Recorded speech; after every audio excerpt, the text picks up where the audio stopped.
അസ്സലാമു അലൈക്കും വറഹ്മത്തുള്ളാഹി.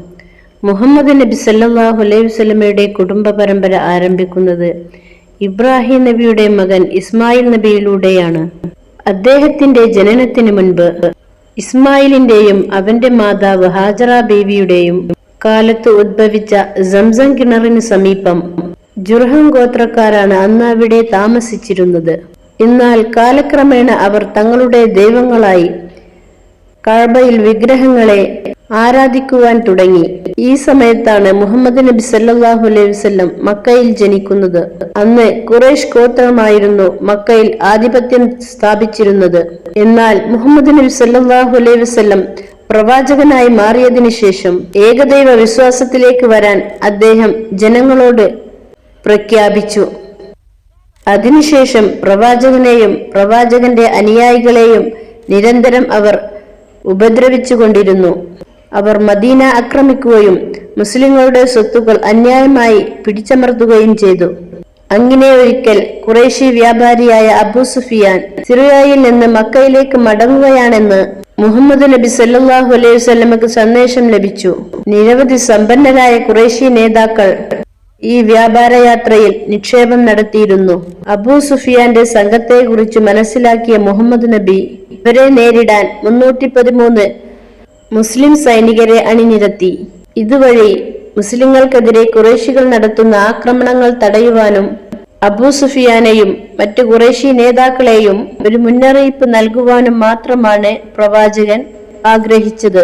ഒരിക്കലും അദ്ദേഹം ഇരു സൈന്യങ്ങളും തമ്മിൽ ഒരു തുറന്ന യുദ്ധം നടത്തുവാൻ അദ്ദേഹം തീരുമാനിച്ചിരുന്നില്ല. മുസ്ലിങ്ങൾക്കും ഖുറൈശികൾക്കുമിടയിൽ സമാധാനം സ്ഥാപിക്കുക എന്നതായിരുന്നു അദ്ദേഹത്തിന്റെ പ്രധാന ലക്ഷ്യം. ഇതുവഴി നിരപരാധികളായ മുസ്ലിങ്ങളെ ദ്രോഹിക്കുന്നത് അവസാനിപ്പിക്കുമെന്നും തങ്ങളുടെ വിശ്വാസം ആചരിക്കുന്നത് ഖുറൈശികൾ അനുവദിക്കുമെന്നും അദ്ദേഹം പ്രതീക്ഷിച്ചു. അതുകൊണ്ടാണ് പ്രവാചകൻ 313 മുസ്ലിങ്ങളും 2 കുതിരകളും 7 ഒട്ടകങ്ങളും അടങ്ങുന്ന സൈന്യവുമായി ബദറിലേക്ക് പുറപ്പെട്ടത്. മദീനയിൽ നിന്ന് 90 മൈൽ അകലെ തെക്കു പടിഞ്ഞാറ് ഭാഗത്താണ് ബദർ സ്ഥിതി ചെയ്യുന്നത്.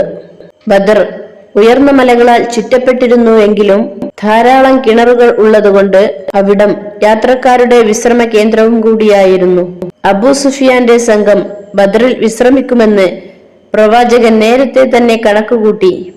40 പുരുഷന്മാരും 100 ഒട്ടകങ്ങളും വിലപിടിപ്പുള്ള നിരവധി വസ്തുക്കളും അബൂ സുഫിയാന്റെ കൈവശം ഉണ്ടായിരുന്നു. ശേഷം ഖുറൈശ് യാത്രാ സംഘം കടന്നു പോകുന്നതും കാത്ത് പ്രവാചകൻ ബദറിന്റെ വടക്ക് ഭാഗത്ത് സൈന്യത്തെ അണിനിരത്തി. മുസ്ലിങ്ങൾ അവരുടെ യാത്രാ സംഘത്തെ വധിക്കുവാൻ പദ്ധതിയിട്ടു എന്ന് അറിഞ്ഞപ്പോൾ അബൂ സുഫിയാൻ ഭയപ്പെട്ടു. അതുകൊണ്ട് തന്നെ തന്റെ പതിവ് വഴി അദ്ദേഹം പിന്തുടർന്നില്ല. പിന്നീട് അബൂ സുഫിയാൻ തന്റെ യാത്രാമാർഗം മാറ്റുകയും തന്റെ വിലയേറിയ കച്ചവട വസ്തുക്കൾ സൂക്ഷിക്കുവാൻ വേണ്ടി കുറച്ചു സൈനികരെ കൊണ്ടുവരുവാൻ വേണ്ടി മക്കയിലേക്ക് ഒരു ദൂതരെ അയച്ചു. ഈ വാർത്ത കേട്ടപ്പോൾ ഖുറൈശികൾ രോഷാകുലരാകുകയും അബൂ സുഫിയാനെയും കൂട്ടരെയും സംരക്ഷിക്കാൻ ഒരു വലിയ സൈന്യത്തെ തന്നെ അവർ സംഘടിപ്പിച്ചു. മക്കയുടെ സമീപം ഉള്ള വിവിധ ഗോത്രങ്ങൾ അവരുടെ നിരയിൽ ചേർന്നിട്ടുണ്ടെന്നും മനസ്സിലാക്കി. ഇങ്ങനെ പരിചയസമ്പന്നരായ 950 യോദ്ധാക്കളുമായി സുസജ്ജമായ ഒരു സൈന്യം പ്രവാചകനെ നേരിടാൻ തയ്യാറായി. അവരുടെ കൂട്ടത്തിൽ ഖുറൈശ് ഗോത്രത്തിൽപ്പെട്ട പ്രവാചകന്റെ ബന്ധുക്കളും ഉണ്ടായിരുന്നു. അതേസമയം പ്രവാചകന്റെ സൈന്യത്തിൽ 313 സൈനികർ മാത്രമേ ഉണ്ടായിരുന്നുള്ളൂ. പക്ഷേ അള്ളാഹുവിനുള്ള അചഞ്ചലമായ വിശ്വാസം അവരുടെ ശക്തി 1000 പേർക്ക് സമമാക്കി.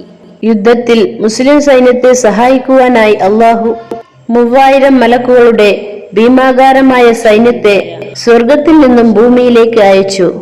അങ്ങനെ മുസ്ലിം സൈന്യവും ഖുറൈശി സൈന്യവും യുദ്ധക്കളത്തിൽ മുഖാമുഖം നിലയുറപ്പിച്ചു. യുദ്ധത്തിൽ ആദ്യം ആക്രമിക്കേണ്ടത് ശത്രു തന്നെ ആയിരിക്കണമെന്നും അതിനു മുമ്പ് ഒരു മുസ്ലിം പടയാളികളും യുദ്ധം തുടങ്ങരുത് എന്നും പ്രവാചകൻ അവരോട് നിർദ്ദേശം നൽകി. പ്രവാചകന്റെ ശത്രുക്കളായ ഉത്ബയും ഷൈബയും സഹോദരൻ വലീദും ഖുറൈശി സൈന്യത്തിനു മുമ്പിൽ അണിനിരന്നു. പ്രവാചകൻ തന്റെ ശത്രുക്കളോട് യുദ്ധം ചെയ്യാൻ ഹംസ റളിയല്ലാഹു അൻഹു, അലി റളിയല്ലാഹു അൻഹു, ഉബൈദ റളിയല്ലാഹു അൻഹു എന്നിവരെ ഖുറൈശി സംഘത്തിന് നേർക്ക് അയച്ചു. ഹംസ റളിയല്ലാഹു അൻഹു ഖുറൈശി പടയാളിയായ ഷൈബയെ എളുപ്പത്തിൽ പരാജയപ്പെടുത്തി അലി റളിയല്ലാഹു അൻഹു വലീദിനെ ആക്രമിച്ചു.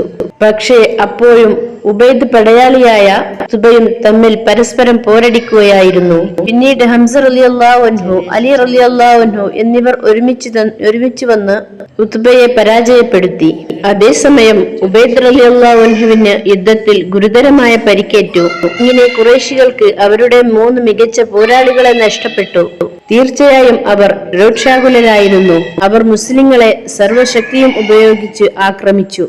പക്ഷേ മുസ്ലിങ്ങൾ അവർ നേരത്തെ അണിനിരന്നിരുന്ന സ്ഥലത്ത് തന്നെ അണിനിരന്നു നിന്നു. ശേഷം ഖുറൈശി പടയാളികൾ അടുത്തെത്തിയപ്പോൾ മുസ്ലിങ്ങൾ അവർക്കു നേരെ അമ്പുകൾ വർഷിക്കുവാൻ തുടങ്ങി. ഇതേ തുടർന്ന് ശത്രുക്കൾ ഓരോന്നായി യുദ്ധക്കളത്തിൽ കൊല്ലപ്പെട്ടു. മുസ്ലിങ്ങൾ അള്ളാഹുവിൽ അചഞ്ചലമായ വിശ്വാസം അർപ്പിച്ച് ശത്രുക്കളെ ഒന്നൊന്നായി പരാജയപ്പെടുത്തി. അങ്ങനെ ബദർ യുദ്ധത്തിൽ മുഹമ്മദ് നബി സല്ലല്ലാഹു അലൈഹി വസല്ലമയും അനുയായികളും വിജയം കൈവരിച്ചു. അങ്ങനെ യുദ്ധത്തിന് ശേഷം ഖുറൈശി പടയാളികളുടെ ചരക്കുകൾ മുസ്ലിം സൈന്യം കണ്ടുകെട്ടി. ഇവ എങ്ങനെ പങ്കുവെക്കണമെന്നതിനെ കുറിച്ച് അള്ളാഹു പ്രവാചകന് നിർദ്ദേശങ്ങൾ നൽകിയിരുന്നു. അങ്ങനെ മദീനയിലെത്തിയ പ്രവാചകൻ തന്റെ ചില അനുചരന്മാരുമായി യുദ്ധത്തിൽ പിടിക്കപ്പെട്ട തടവുകാരെ പറ്റി ചർച്ച ചെയ്യുവാൻ ഒരു യോഗം വിളിച്ചു.